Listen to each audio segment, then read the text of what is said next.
Good morning, lads. As you can see, I am here inside of a geode. Today I'm going to try and harness this geode and make a farm out of it. This isn't too far from my base, so I should get pretty constant drops from it. But I haven't looked into how to make a farm out of geodes at all, so this will all be new for me. Let's get right into it.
As you saw, here's the room.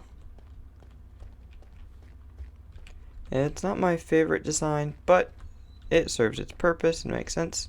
I've got two drop chutes because one leads straight into the room, which as you can see I have hollowed out quite a bit of space just to give me room to work with.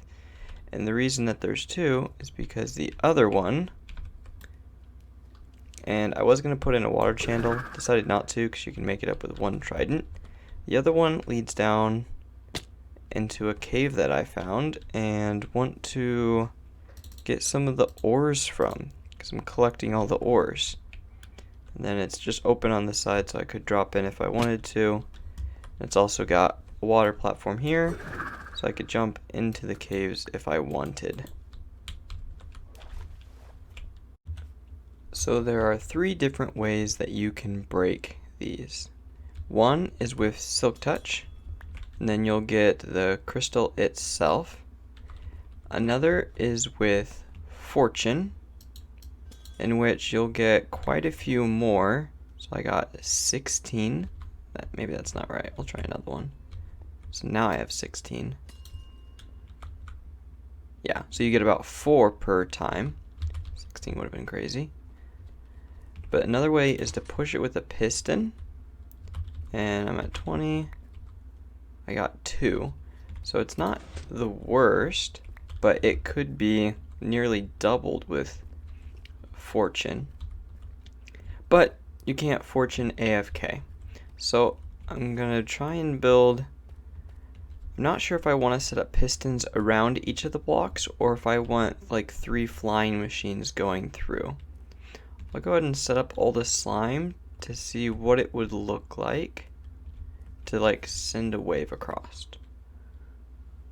So this is approximately what one wall would have to look like.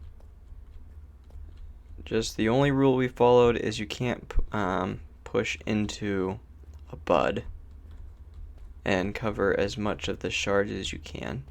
So I could check to see, like I could cut this up into different parts. This could be an arm, that could be an arm, that could be an arm. Like I could break this up into smaller flying machines and send it across in sections. But I just want to set up a few pistons and see what that looks like. Sure, this would be possible, but then you'd also have to worry about launching the pistons at a certain time, and that's a little bit harder than just telling pistons to fire at a certain time. So the first thing I want to see is what happens to the amethyst shard if it's just punched straight down by a piston. So my point in this is, does it like stay on top of the block? Does it get pushed off into this is all going to be like a waterway? So no matter what system I use, this is going to be water flowing into hoppers. Torch right here. What happens to the amethyst? It does get pushed away. So that means I could have pistons on top. So the most natural thing for me to want to do is just surround it by pistons that would all get powered by the same clock.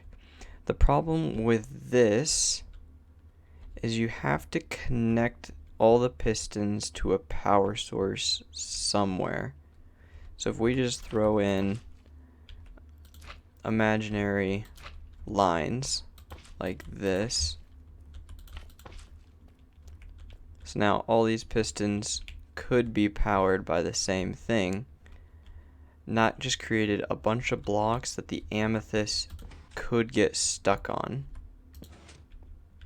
Just like that. So you could just say, okay, don't put it directly underneath, put it to the side or the top, because obviously this has a horrible survival rate. Seems like they always fall straight down. But the problem with that is there are other crystals around, and I do realize I can't use all of the crystals 100%, but we're going to get as close as possible. So something like this would just be a challenge to figure out wiring and stuff. So that's what makes me lean towards the flying machine. Let's see if we can get a few arms moving. Here's a small arm rigged up and should be ready to be sent. Just want to see what it looks like. Okay, so again, there can be some waste. But I wager if another arm was coming through, it might push it out of that spot if it can. But here's a functional harvester. If I were to just put this on a clock, I could start harvesting amethyst. So the thing I like about this is I wouldn't need to completely finish the whole shard if this ends up being very time consuming. I could just do it in bits and pieces as I'm able to optimize and learn things. Let's get a few more arms up and running. Here's a second arm built up and functional. Perfect. And unfortunately, I did break one of my buds. It was like right here. So I do need to be quite a bit more careful, because if a slime, it doesn't stop on the buds like I thought it would, it just plows right through and breaks the entire thing. So that's quite sad. But there's another functional arm. Let's get a few more up and going. There's a few more built up and ready to send.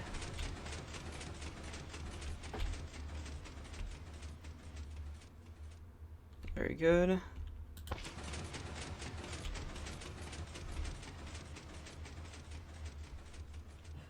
Nice.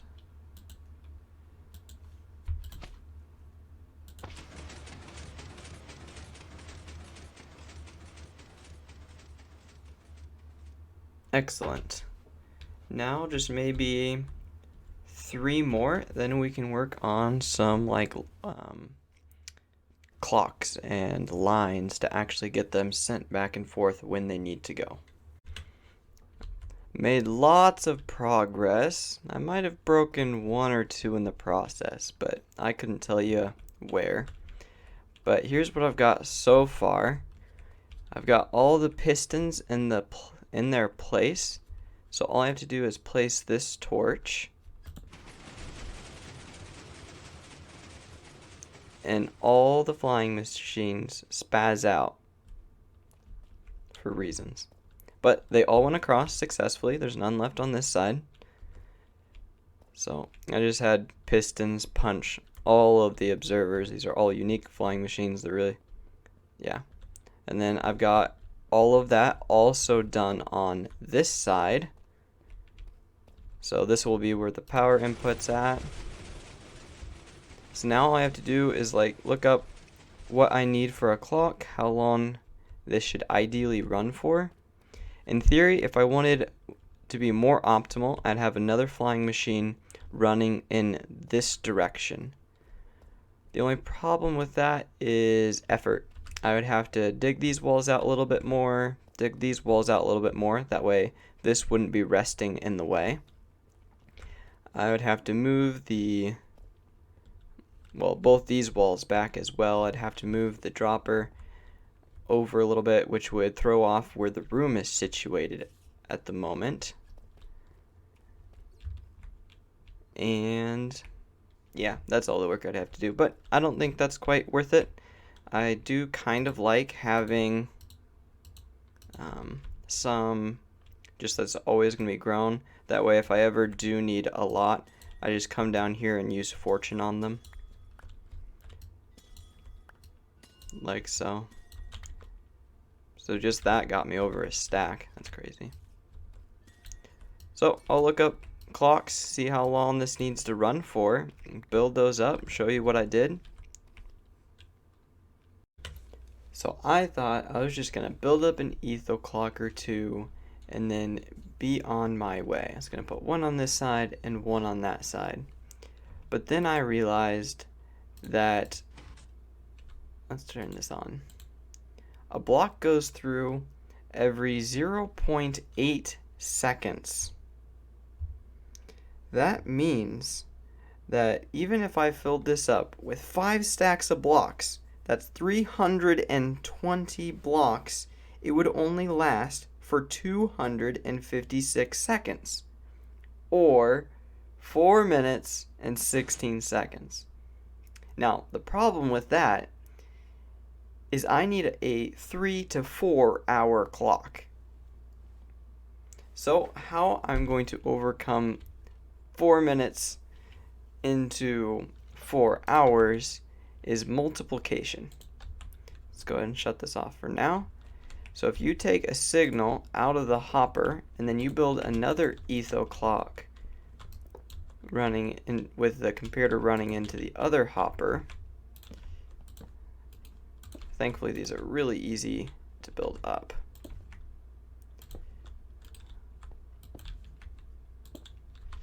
Just need a redstone block. Then it's Then it's more of a multiplication. So if you had 16 is a good number.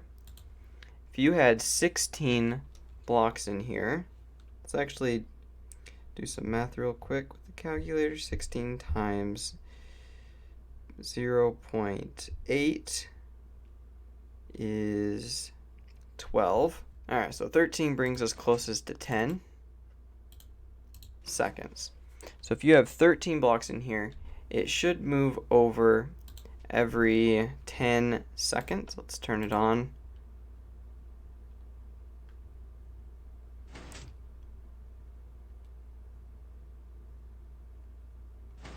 And I think that's pretty accurate. So the way that this works is now this will only move a block once every 8 to 10 seconds is what I'm getting. So that means if I had 64 blocks in here, then this can move only once every like 50 seconds. So if I had 64 blocks in here, 64 times 0.8 is 51, times that again by 64, you've got 3,000 something divided by 60, and you've got 54 minutes. So after running quite a few more just random number tests to see what I wanted, I believe I'm going to go with 4 stacks in this hopper and 1 stack in this hopper. Which actually I need to make sure 1 block is over here because otherwise the timer will start. And that should give me just over 3.5 hours. I'm not going to test that right here. I'm going to go ahead and build it in its place, install the hopper line, and then that will send the flying machine once every 3.5 hours or so. This is the magic block that I made sure all the redstone worked through, so all the chains are long enough to send all the flying machines, because all the power comes from this block. So I'm going to dig out this area, hopefully not break anything in the process, and I'm going to put the double etho clock back here and run it into this block. So there it is, all set up and complete. There's the 4 stacks there ready. That block's there to stop this from moving for now, but it's currently off, and that's because this is resting in the on position, which means as soon as I remove this power source, it's going to send all the flying machines. Then I can go ahead, replace that with a repeater. And now it should be completely ready. If I were to flip this clock, it would start and it would push all these pistons in approximately 3.5 hours. There's only one problem with that. Now all the flying machines are over there. So I'm going to run a redstone line. So I'm not going to build up the clock twice, because then I'd have to set it up for an 8-hour timer. Instead, I'm going to have the same 4-hour timer trip both sides. So I'm just going to run a redstone line running from the magic block all the way down underground through into the setup over there. So there's my beautiful redstone line going all the way across, and you'll be happy to know that it totally works. Now every 3.5 hours, when this thing flicks, it will send it on its way. Now, make sure we put this back. We just turn it on.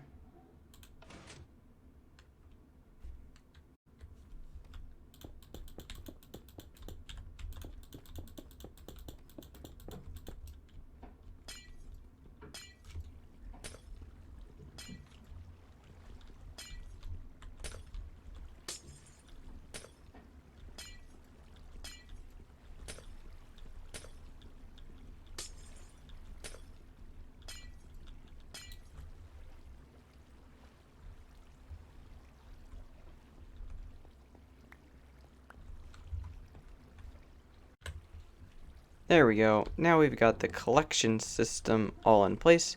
So now when the items fall, they should all just get washed all the way into the hoppers and the chests there.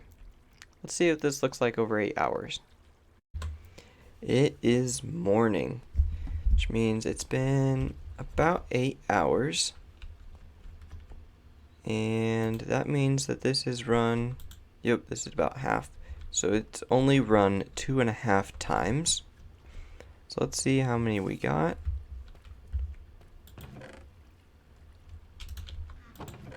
Okay, so if it's run 2 times, then we got 104 every single time. I'm gonna go ahead and take all these out, and I'm gonna send it early. That was rude. Just to see what we get. So this is only like half as much time as it should be.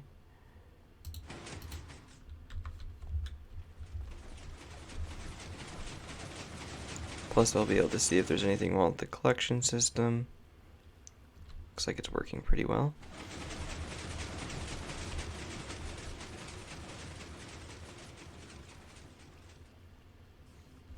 Interesting, I wasn't expecting it to go back.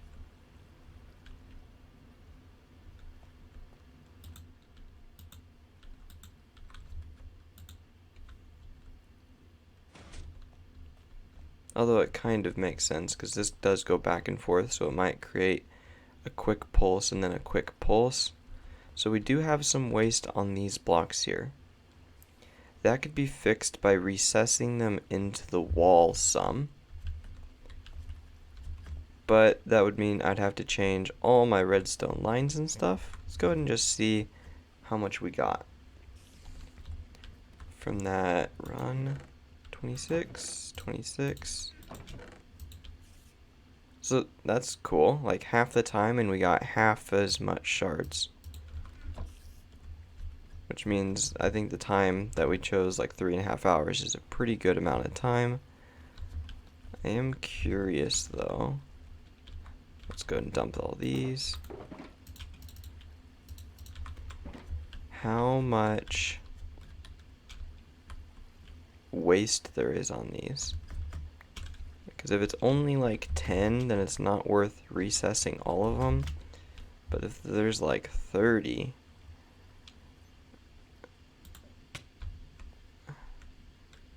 which there might be 30.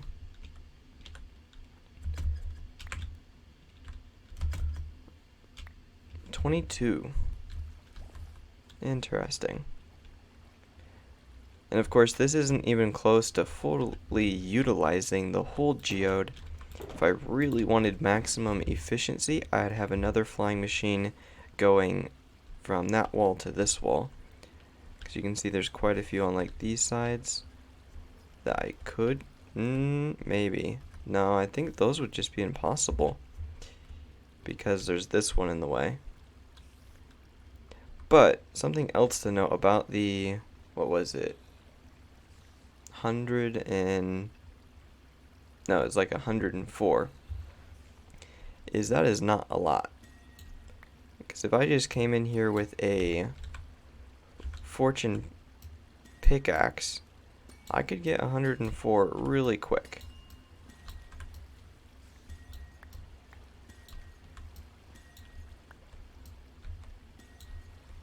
So just like hitting a few that I can reach, I'm already at